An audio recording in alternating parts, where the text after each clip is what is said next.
Na-curious ka na ba kung tayo lang ba ang nabubuhay sa buong universe? Imaginein mo, bilyong-bilyong stars at planets at sobrang laki ng chance na may ibang buhay doon. Pero kahit ganun kalaki ang universe, isa sa pinaka-mysterious na tanong ng mga scientists ay, nasaan ang mga aliens? Ito ang Fermi Paradox, named after physicist Enrico Fermi.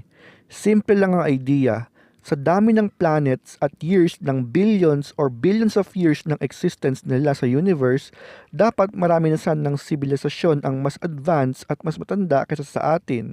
Pero hanggang ngayon wala pa tayong malinaw na signal o ebidensya kung nasaan sila.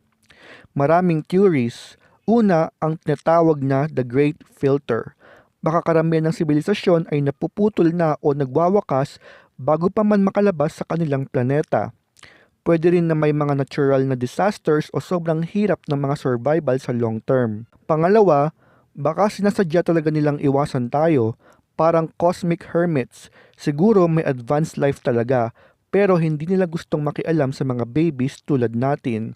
Or baka hindi pa tayo ready o hindi pa natin sila nakikita kasi kulang pa ang teknolohiya natin. Marami ding mga nagsasabi na intelligent life ay sobrang rare.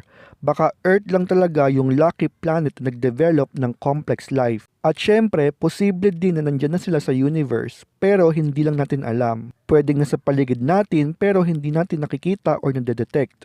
Ang Fermi Paradox ay nagre-remind sa atin kung gaano tayo kaliit at limited sa universe. Pero exciting din kasi nagbibigay ito ng inspirasyon at curiosity na tumuklas ng ibang planeta. Kung may ibang buhay nga talaga sa ibang planeta, baka isang araw makarinig tayo ng signal, makakita ng spaceship, o makapag-observe ng ibang sibilisasyon na sasagot sa tanong ng mga tao. Sa susunod na tumingin ka sa mga bituin, isipin mo sa dami ng universe may mga tanong pa rin na naghihintay ng sagot. At sino ang nakakaalam, baka sa future, masagot natin ang isa sa mga pinakamalaking misteryoso ng cosmos.